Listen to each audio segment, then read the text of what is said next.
Case 1. Susan Smith, Union County, South Carolina, October 25, 1994. In the small mill town of Union, South Carolina, a community bound together by faith, family, and Sunday dinners, nothing could have prepared its residents for the 9 days that would put their town on the front page of every newspaper in America.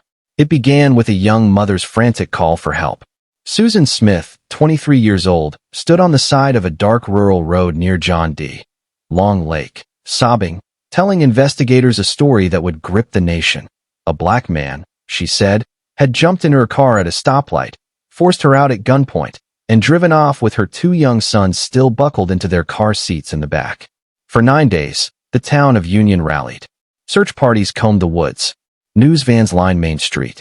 Susan appeared on television, tearfully begging for the safe return of 3-year-old Michael and 14-month-old Alex. The description she gave, an armed black man in a dark sweatsuit and toboggan, sent shockwaves through the community and, more troublingly, cast suspicion and fear onto an entire population who had nothing to do with what had actually happened. Investigators, however, began noticing inconsistencies in her account almost immediately. The timeline didn't add up. Her demeanor during police interviews raised concern. And on the 9th day, under mounting pressure, Susan Smith confessed to something almost too devastating to comprehend. There had been no carjacker. There had never been an abduction. She herself had strapped her sons into their car seats, driven to the boat ramp at John D. Long Lake, put the car in drive, and released the brake, watching it roll down the ramp and disappear beneath the water with her children still inside. Divers recovered the vehicle. Michael and Alex did not survive. The nation's grief turned quickly to public reckoning, not only over what Susan Smith had done, but over the false accusation she had used to cover it up, one that reflected and reinforced real prejudices already present in American society. Her trial became a national conversation about maternal mental health, domestic pressures, and the devastating consequences of deception. Prosecutors sought the death penalty. The jury ultimately spared her life, sentencing her instead to a minimum of 30 years, effectively life in prison. In the decades since, the case has remained a fixture in true crime retrospectives, psychological case studies, and cautionary storytelling around postpartum mental health struggles and coercive relationship dynamics. She had, at the time, been entangled in a difficult relationship and facing personal turmoil that some experts believe contributed to the tragedy, though nothing excuses the outcome. In November of 2024, 3 decades after the tragedy, Susan Smith stood before a parole board for the first time. Her request was denied, and she remains behind bars today. For families navigating overwhelming stress, postpartum struggles, or domestic crisis, resources like the National Maternal Mental Health Hotline exist confidentially and free of charge, offering support before a crisis becomes irreversible. We've noticed that most of you watching haven't subscribed to Cold Case Hour yet.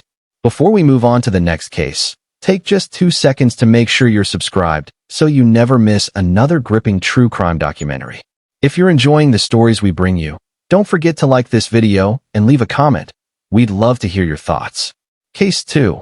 Amy Danielle Velarde, Anderson County, South Carolina, October 2, 2015.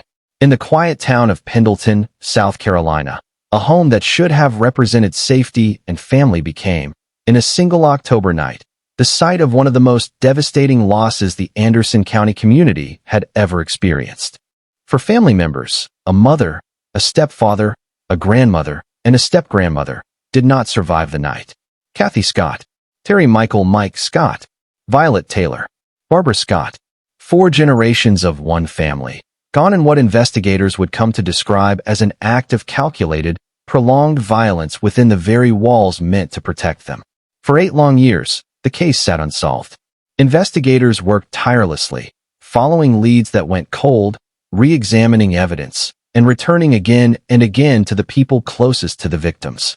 The Anderson County Sheriff's Office refused to let the file collect dust, even as years passed with no arrest and a grieving community demanding answers. Then, in 2023, a break in the case emerged, one that shocked even seasoned investigators. The person eventually charged in connection with the 4 losses was Amy Danielle Velarde, the victim's own daughter and granddaughter. Advancements in evidence review, combined with relentless investigative work, allowed authorities to finally connect Valerie to the scene in ways that could withstand the scrutiny of a courtroom. Her arrest reopened old wounds for a family and a town that had spent nearly a decade wondering if justice would ever arrive. The case moved slowly through the legal system, as is common with complex, evidence-heavy prosecutions. But on February 27, 2026, following a week-long trial that captivated South Carolina courtroom watchers, an Anderson County jury reached its verdict, guilty on all counts. The sentencing that followed sent an unmistakable message. Valerie received 4 consecutive life sentences, one for each member of her family whose life she was found responsible for taking. Prosecutors, addressing the courtroom, emphasized that no length of time undoes the damage done, but that the consecutive sentencing structure was meant to formally honor each individual victim, rather than treating 4 lives as a single collective loss. For the extended family members who waited 8 years for this outcome, the verdict represented something they had feared might never come: accountability. Advocates for families of long unsolved cases point to stories like this one as evidence that persistence, modern investigative techniques, and community pressure can eventually bring resolution, even when years pass without answers. If you or someone you know is grappling with the trauma of a long unsolved family loss, organizations such as the National Center for Victims of Crime offer free, confidential support and case navigation resources. We've noticed that most of you watching haven't subscribed to Cold Case Hour yet. Before we move on to the next case, take just 2 seconds to make sure you're subscribed so you never miss another gripping true crime documentary. If you're enjoying the stories we bring you, don't forget to like this video and leave a comment. We'd love to hear your thoughts. Case 3, Stacey Rabin, York County, South Carolina, August 12, 1992. For nearly 3 decades, the story of a newborn found in the Catawba River was one that haunted York County, a case with no name, no family to claim her, and no answers. She became known only by the name investigators, and the community gave her out of love and grief, Baby Angel. Later, as the case grew in public memory, she would be called Baby Angel Hope, a name meant to carry forward the hope that one day, someone would answer for what happened to her. It was August of 1992 when a swimmer enjoying an ordinary day on the Catawba River made a discovery that would stay with investigators for a generation. Wrapped inside a sheet, sealed within a plastic grocery bag, and floating along the water's surface was the body of a newborn girl, only hours old. The medical examiner's findings were devastating. This infant had not simply been lost or abandoned. She had been the victim of deliberate, violent harm before ever being placed in the river. There was no birth certificate, no hospital record, no missing persons report. In an era before the forensic technology that exists today, investigators were left with almost nothing to go on beyond the physical evidence collected at the scene and an untraceable DNA profile. The case went cold, not from lack of effort, but from the simple reality that in 1992, the tools needed to identify her killer through science alone did not yet exist. But York County investigators never closed the file. Year after year, decade after decade, cold case detectives would periodically revisit Baby Angel Hope's file, hoping that time and technology would eventually catch up to what the evidence already contained. The community held on to her memory in a way rarely seen in cold cases. She was given a proper burial, a headstone, and for years, local residents left flowers and small tokens at her gravesite, refusing to let her story fade into anonymity. The breakthrough came in the age of investigative genetic genealogy, a rapidly advancing forensic technique that allows investigators to compare crime scene DNA against enormous public genealogy databases, tracing family trees the same way people do when researching their own ancestry. In August of 2021, nearly 30 years after Baby Angel Hope was found, this technology led investigators directly to Stacey Rabin. Confronted with genetic evidence that could no longer be disputed, Rabin was arrested, a moment that brought a wave of complicated emotion to a county that had waited 3 decades for a name. The revelation that the person responsible had lived, in some capacity, within reach of investigators the entire time only deepened the sense of what might have been possible with today's technology decades earlier.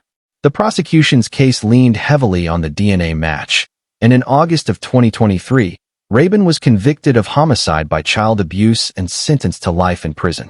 For the investigators who had inherited this file from retired detectives who worked it decades before them, the conviction represented the closing of one of York County's longest-standing wounds. The case was not fully finished, however. Rabin's legal team pursued an appeal, arguing points of law regarding the DNA methodology and trial proceedings. The South Carolina Court of Appeals took the matter under serious review, and on July 15th of this year, 2026, the court upheld the conviction in full, closing the door on any further challenge and cementing, once and for all, that justice had been served for a child who never had the chance to be named by the family she should have known. Today, baby Angel Hope's grave remains a quiet, tended place in York County, a reminder that even the coldest of cases can eventually find resolution, and that no victim, however small, however voiceless, is ever truly forgotten by the people committed to finding the truth. For anyone aware of an unreported infant loss, concealed pregnancy crisis, or safe surrender situation, safe haven laws exist in every U.S. state, allowing a parent to safely and legally surrender a newborn at designated locations, including fire stations and hospitals, no questions asked, specifically to prevent tragedies like this one. We've noticed that most of you watching haven't subscribed to Cold Case Hour yet. Before we move on to the next case, take just 2 seconds to make sure you're subscribed so you never miss another gripping true crime documentary. If you're enjoying the stories we bring you, don't forget to like this video and leave a comment. We'd love to hear your thoughts. Case 4. Megan Jackson, Horry County, South Carolina, October 2nd, 2020. In the Arrowhead community of Horry County, South Carolina, family ties run deep, and the story of Megan Jackson is, at its core, a story about how those ties can be twisted into something unrecognizable when jealousy, resentment, and betrayal take hold. Gregory Vincent Rice was 46 years old, a father of 4, and by all accounts, a man trying to remain present in his children's lives despite a strained relationship with their mother, Megan Jackson. What should have been an ordinary co-parenting arrangement had, in the months leading up to October of 2020, curdled into something far darker, a situation investigators would later describe as calculated and premeditated. On the night in question, Rice was found on the side of the road in the Arrowhead community, the victim of a shooting that, at first, appeared to be a roadside crime with no clear suspect. But investigators with the Horry County Police Department noticed something almost immediately. The circumstances didn't align with a random act. The location, the timing, and the absence of any signs of robbery all pointed towards something far more personal. As detectives began pulling at threads, an unsettling picture emerged, one involving not a stranger, but 2 people who should never have been working together against Rice at all. Megan Jackson, the mother of his children, had entered into a romantic relationship with Christopher Dontel, a former Horry County deputy coroner, a man who, by the very nature of his prior profession, possessed intimate knowledge of death investigations, forensic procedures, and exactly what law enforcement would look for at a crime scene. Investigators alleged that Jackson and Dontel worked together, using Dontel's insider knowledge of forensic and death investigation procedures in an attempt to conceal what had happened to Rice and delay discovery of his body. For nearly a month, Rice's family lived in a state of agonizing limbo, searching for answers about his disappearance, until his body, wrapped in a tarp, was discovered in the Little PD River, finally bringing devastating confirmation to a nightmare his loved ones had feared from the beginning. The month-long search for Rice, and the eventual discovery of his body wrapped and disposed of in a river more than an hour from where he was last seen, painted a picture for investigators of 2 people working in coordinated, deliberate concealment. Not a crime of sudden passion, but one of planning, cover-up, and calculated deception carried out over an extended period of time. The trial that followed drew intense local attention, not only because of the shocking nature of the crime, but because of Dontel's former professional role, which many in the community felt represented an unthinkable breach of trust. Someone who had once served the very system meant to protect victims like Rice, allegedly using that knowledge against it. On June 17th of 2025, a jury delivered its verdict. Megan Jackson was found guilty of murder and criminal conspiracy. The court handed down a life sentence, closing a case that had left Rice's 4 children without their father, and a community grappling with the reality that those closest to us are not always who we believe them to be. For Rice's family, advocates say, the road to healing continues well beyond the courtroom verdict. Organizations such as the National Domestic Violence Hotline and local victim advocacy centers across South Carolina offer free, confidential resources for anyone navigating the aftermath of a dangerous co-parenting relationship or the fear of escalating conflict with a former partner. We've noticed that most of you watching haven't subscribed to Cold Case Hour yet. Before we move on to the next case, take just 2 seconds to make sure you're subscribed so you never miss another gripping true crime documentary. If you're enjoying the stories we bring you, don't forget to like this video and leave a comment. We'd love to hear your thoughts. Case 5. Stephanie Green, Spartanburg County, South Carolina, November 13, 2010. In the small community of Campobello, South Carolina, nestled in the foothills of Spartanburg County, neighbors knew Stephanie Green as a former nurse, someone trained, trusted, and educated in the very field meant to protect the sick and the vulnerable. It is precisely that trust, that professional credibility, which makes the story of her infant daughter's final weeks of life so difficult for investigators, prosecutors, and the community to comprehend even today. Alexis Catherine Green was born in the fall of 2010, a baby girl who, like any newborn, depended entirely on the adults around her for survival. For 46 days, Alexis lived, brief, fragile days that should have been filled only with the ordinary milestones of early infancy. Instead, investigators would later determine, those weeks were marked by a pattern of harm so calculated and so difficult to detect that it very nearly went unnoticed entirely. Stephanie Green, authorities allege, concealed her pregnancy from her own doctors during the final stages of gestation, a decision investigators believe was made deliberately in order to continue obtaining powerful prescription painkillers, including morphine, without medical providers connecting the dots between her drug-seeking behavior and the fact that she was carrying a child who would be affected by every substance entering her body. After Alexis was born, the situation did not improve. It deepened into something far more dangerous. Investigators determined that the newborn was receiving lethal doses of morphine and a cocktail of additional prescription painkillers through breast milk, a route of exposure so unusual and so difficult to immediately detect that it took time before medical examiners could piece together exactly what had caused the infant's decline. When Alexis did not survive, the loss was, at first, met with the devastating but common assumption of sudden infant tragedy, a heartbreaking but not inherently suspicious event. It was only through careful toxicology work, the kind of painstaking forensic science that often takes weeks or months to complete, that investigators uncovered the presence of narcotics at levels no infant's body could withstand. The revelation sent shockwaves through the medical and legal community alike. Here was a trained nurse, someone with intimate knowledge of medication dosages, physiological effects, and the medical system's blind spots, who had allegedly used that very knowledge to obtain the substances that would ultimately claim her daughter's life. Investigators described the case as one of the most quietly devastating they had encountered, precisely because it unfolded not through violence, but through a slow, almost invisible betrayal of the most basic parental responsibility, protecting a child who cannot protect themselves. The prosecution built its case methodically, relying on toxicology reports, pharmacy records showing a pattern of prescription-seeking behavior, and medical testimony establishing that the levels of morphine found in Alexis's system were incompatible with any accidental or incidental exposure. In April of 2014, nearly 4 years after Alexis's death, Stephanie Green was convicted of homicide by child abuse. The court sentenced her to 20 years in prison, a sentence prosecutors described as reflecting both the severity of the harm caused and the profound breach of trust involved, given her professional medical background.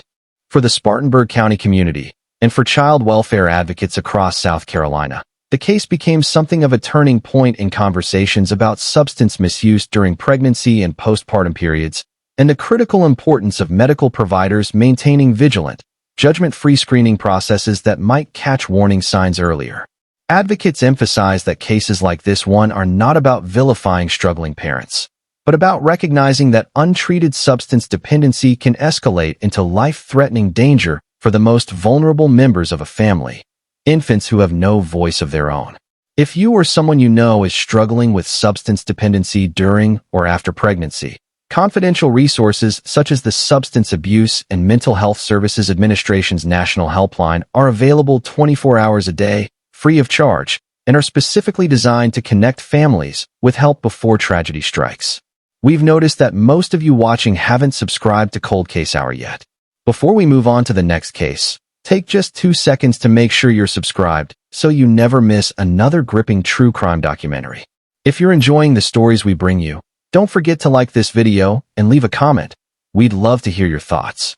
Case 6. Lana Sue Clayton, York County, South Carolina, July 19th through 21st, 2018.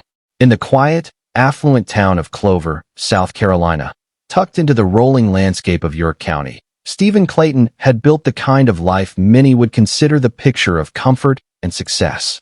At 64 years old, he was a millionaire, a husband, and, until 3 days in July of 2018, a man with no reason to believe the water he drank in his own home could be the instrument of his undoing.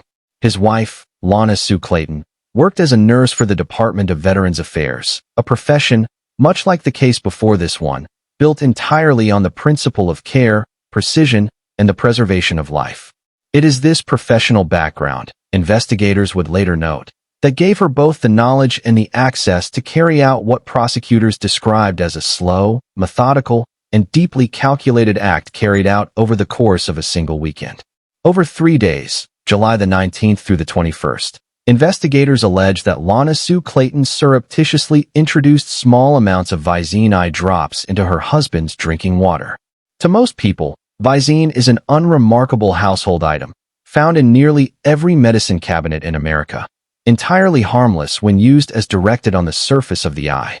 But its active ingredient, tetrahydrozoline, becomes something else entirely when ingested internally in repeated, concentrated doses. It is a vasoconstrictor, a substance that, when consumed rather than applied topically, can cause the body's blood vessels to narrow dangerously, leading to a cascade of catastrophic physiological effects, including paralysis of essential bodily functions. For 3 days, Stephen Clayton's health deteriorated in a manner that, to those around him, may have appeared confusing, even frightening, but not immediately suspicious. By the time his condition became severe enough to raise alarm, it was too late. He did not survive the weekend. Initially, Stephen Clayton's death was ruled natural, the kind of outcome that, tragically, occurs every day in homes across America, with no immediate reason for law enforcement involvement. It might have remained that way indefinitely, had it not been for a routine autopsy that uncovered something no one expected: toxic levels of tetrahydrozoline in his system, a finding entirely inconsistent with any natural cause of death. The discovery reopened what had been considered a closed matter, transforming a quiet family loss into a criminal investigation. Investigators began working backward from the toxicology results, examining Clayton's final days, his relationship with his wife, and the opportunities she, as the person managing his food and water within their home, would have had to introduce the substance repeatedly over time. The case drew significant attention not only because of the unusual method involved, poisoning by an everyday household product rarely associated with lethal outcomes, but because of the calculated, sustained nature of the act. This was not a single moment of impulsive violence.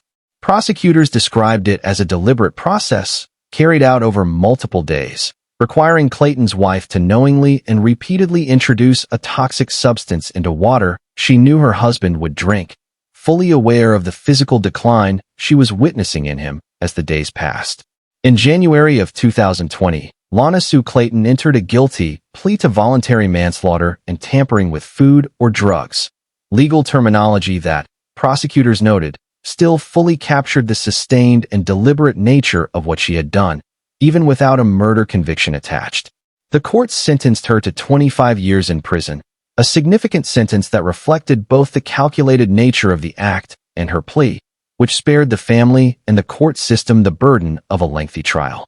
For toxicologists and forensic investigators across the country, the Clayton case became something of a cautionary study. A reminder that lethal harm does not always arrive through dramatic or obviously violent means, and that ordinary household products, when misused deliberately and repeatedly, can carry consequences every bit as devastating as more conventional weapons. It also underscored, for medical examiners nationwide, the critical importance of thorough toxicology screening even in cases initially presumed to be natural. For families concerned about the warning signs of domestic danger, including situations involving a partner with specialized medical or caregiving knowledge, the National Domestic Violence Hotline offers free, confidential guidance around the clock, helping people recognize risk factors before they escalate into tragedy. We've noticed that most of you watching haven't subscribed to Cold Case Hour yet. Before we move on to the next case, take just 2 seconds to make sure you're subscribed so you never miss another gripping true crime documentary. If you're enjoying the stories we bring you, don't forget to like this video and leave a comment. We'd love to hear your thoughts.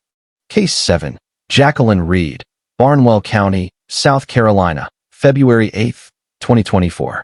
Before we continue, it's important to note that the following case remains an active legal matter.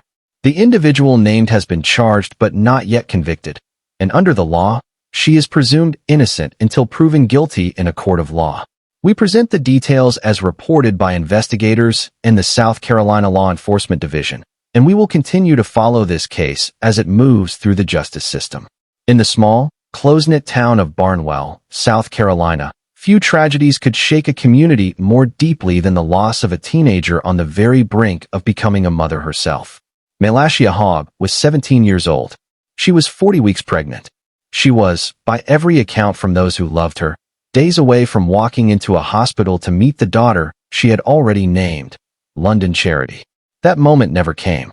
On February the 8th, 2024, Malacia Hogg did not survive an attack that investigators would go on to describe as one of the most heartbreaking cases Barnwell County had encountered in recent memory.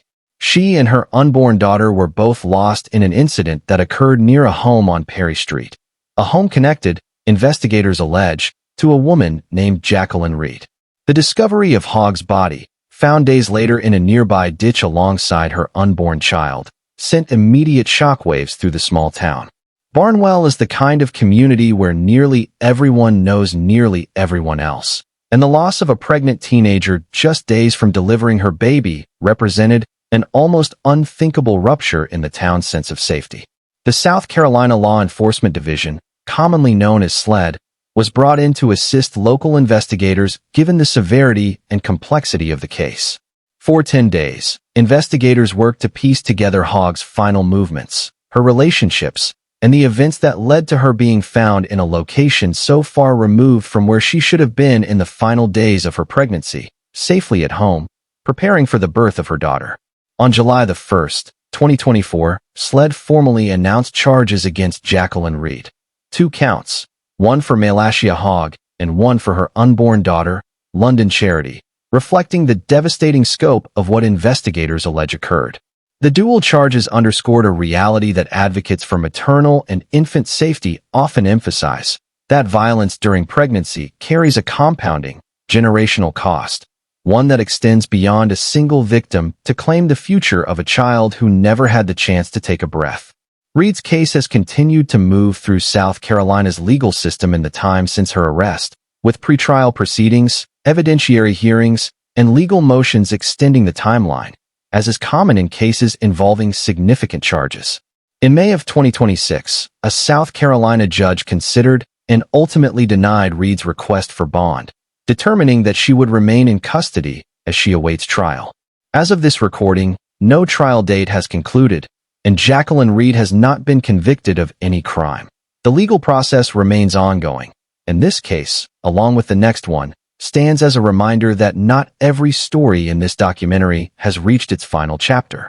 The Barnwell community, meanwhile, has rallied around Malacia Hogg's memory, with local advocates pushing for greater awareness of the dangers faced by pregnant teenagers in unstable or unsafe living situations. For any young person facing an unsafe home environment during pregnancy, the National Domestic Violence Hotline and local South Carolina Department of Social Services offices offer confidential, judgment-free support and emergency housing resources. We've noticed that most of you watching haven't subscribed to Cold Case Hour yet. Before we move on to the next case, take just 2 seconds to make sure you're subscribed so you never miss another gripping true crime documentary. If you're enjoying the stories we bring you, don't forget to like this video and leave a comment. We'd love to hear your thoughts. Case 8. Joanna Van Sant, Horry County, South Carolina. May 16, 2025. As with the previous case, what follows involves criminal charges that are still being adjudicated by the courts. The individual named has been charged, not convicted, and remains legally presumed innocent as her case continues through the South Carolina legal system. In the Burgess community of Horry County, along a quiet residential stretch known as Dinger Court, neighbors describe a level of shock that rippled through the area on a May morning in 2025, the kind of shock that comes when tragedy arrives not through a stranger, but through the tangled, painful aftermath of a marriage that had already ended. Frederick Van Sant was 60 years old. He and Joanna Van Sant had been married once, though by 2025, that chapter of their lives had closed. What happened at his home on Dinger Court, however, would ensure their names remained connected in the public record for years to come. It began with a welfare check, the kind of routine call Horry County police officers respond to regularly, typically prompted by concerned family members or neighbors who haven't heard from someone in longer than usual. When officers arrived at the home, they were met at the door by Joanna Van Sant herself, covered in blood in a way that immediately transformed a routine check into an active investigation. Following a blood trail through the residence, officers made a discovery that would haunt the responding officers. Frederick Van Sant's body, wrapped in a sheet, secured with tape, and placed inside a locked closet. A level of concealment that investigators say pointed toward deliberate, methodical action rather than a moment of sudden, unplanned conflict. Joanna Van Sant was arrested that same day, May 17, 2025, and formally charged with both murder and weapon possession charges. The case moved quickly into the pretrial phase, but questions soon emerged, questions that have significantly shaped how the case has proceeded since. In September of 2025, a judge denied Van Sant's request for bond, a decision reflecting the severity of the charges and concerns about flight risk or danger to the community. But in the months that followed, the legal proceedings took an additional, complex turn. The court began weighing whether Van Sant was mentally competent to stand trial at all, a determination that must be resolved before any case can proceed to a jury, ensuring that any defendant facing serious charges is legally capable of understanding the proceedings against them and assisting in their own defense. As of July of this year, 2026, that competency evaluation remains under judicial review, and no trial date has been finalized.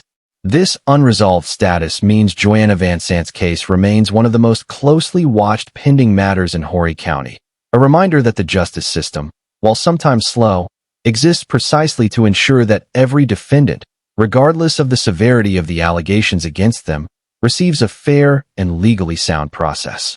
Mental health professionals emphasize that competency evaluations are a critical, constitutionally required safeguard in the American legal system. Distinct from questions of guilt or innocence, they exist solely to determine whether a defendant can meaningfully participate in their own defense. For families navigating the mental health crisis of a loved one, either as a defendant or in daily life, the National Alliance on Mental Illness Helpline offers free, confidential guidance and local resource connections across South Carolina. We've noticed that most of you watching haven't subscribed to Cold Case Hour yet. Before we move on to the next case, take just 2 seconds to make sure you're subscribed so you never miss another gripping true crime documentary. If you're enjoying the stories we bring you, don't forget to like this video and leave a comment. We'd love to hear your thoughts. Case 9. Zaria Ayanna Owens, Spartanburg County, South Carolina. August 22, 2023. Near the campus of USC Upstate, in the College Point Apartments community of Spartanburg County, an ordinary evening in August of 2023 turned into a moment that would upend multiple lives, including that of a 3-year-old boy who witnessed something no child should ever have to see. Zaria Ayanna Owens, 21-year-old Tykerez Rashad Sims, his name, investigators later clarified, had been incorrectly recorded as Gist in some early public accounts, an error corrected as the case progressed. and their young son had built a life together that, like many young families, carried both love and strain. On this particular night, that strain reached a devastating breaking point. According to investigators, Sims had asked Owens to move out, a request that, however routine such conversations can be between partners working through relationship difficulties, became the catalyst for an argument that spiraled far beyond words. Outside, near Owens's vehicle, in front of the couple's 3-year-old son, the confrontation ended with Sims sustaining a gunshot wound to the side of his head. He did not survive. The presence of the couple's young child at the scene added a layer of heartbreak that investigators and prosecutors alike would return to throughout the case. A reminder that domestic conflict, even when it does not involve children directly, inevitably touches the youngest and most vulnerable witnesses in ways that can shape the rest of their lives. In the immediate aftermath, Owens fled the scene, leaving investigators to piece together what had happened through witness accounts, forensic evidence, and the physical scene itself. But her flight did not last long. The following morning, Owens made the decision to turn herself into law enforcement, a choice that, prosecutors would later acknowledge during sentencing considerations, reflected some measure of accountability, even as it came after the fact. The case moved through the Spartanburg County court system over the following years, a process that included extensive review of the domestic circumstances leading up to that August night, forensic reconstruction of the incident, and testimony regarding the relationship dynamics between Owens and Sims in the weeks before his death. On July the 16th of this year, 2026, Owens was convicted of voluntary manslaughter and possession of a weapon during a violent crime, charges that reflected the court's determination that this was not a premeditated act, but one that arose in the heat of an escalating domestic confrontation. She received a 21-year prison sentence. For advocates who work with families entangled in high-conflict co-parenting and domestic disputes, the Owens case serves as a sobering illustration of how quickly an argument between partners can escalate into irreversible tragedy, particularly when firearms are present in the home. It also highlights an often overlooked group of victims in cases like this one, the children who witness these events and carry the psychological weight of what they saw long after the legal proceedings conclude.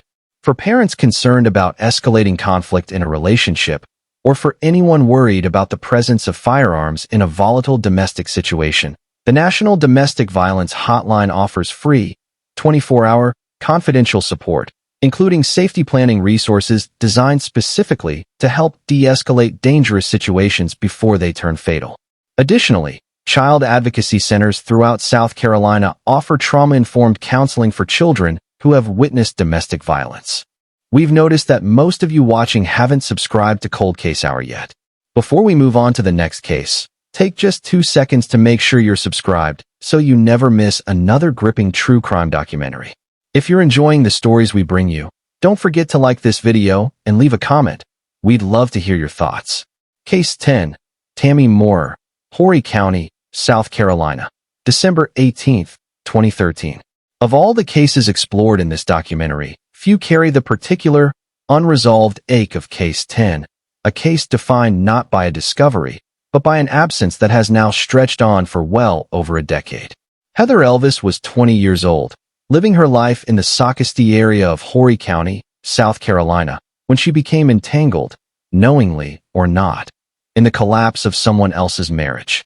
Elvis had been involved in an affair with a man named Sidney Moore, a relationship that, according to investigators, ignited a consuming jealousy in his wife, Tammy Moore, one that would ultimately reshape all of their lives and end Heather's entirely.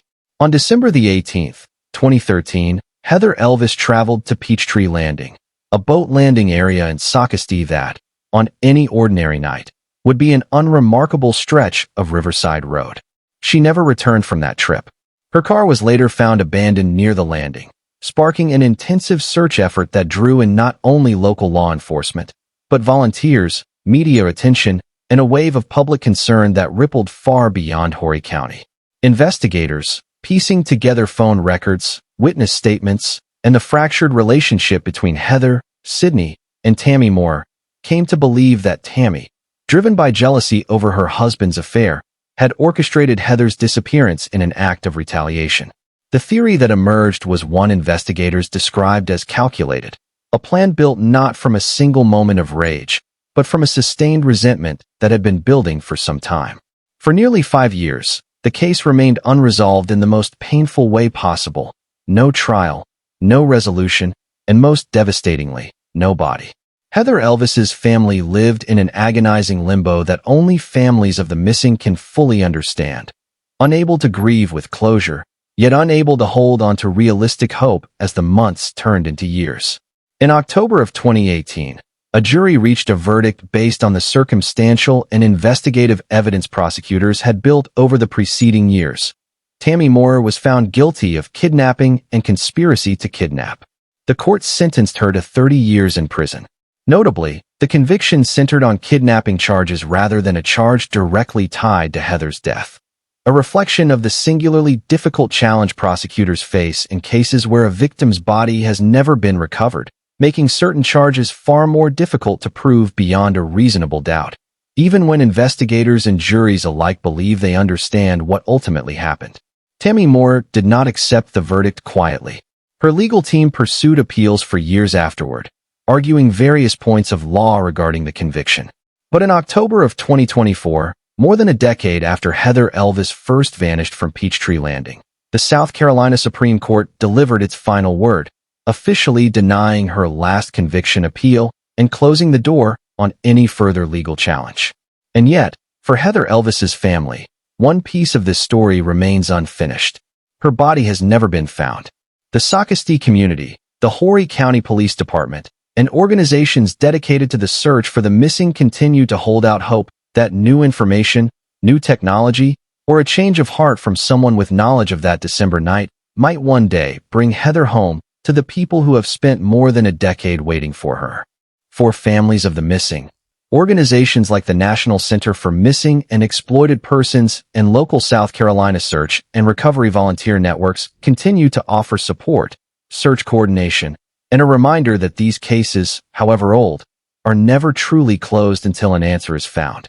We've noticed that most of you watching haven't subscribed to Cold Case Hour yet. If you've made it through all 10 of these stories, thank you for honoring these victims by hearing their stories.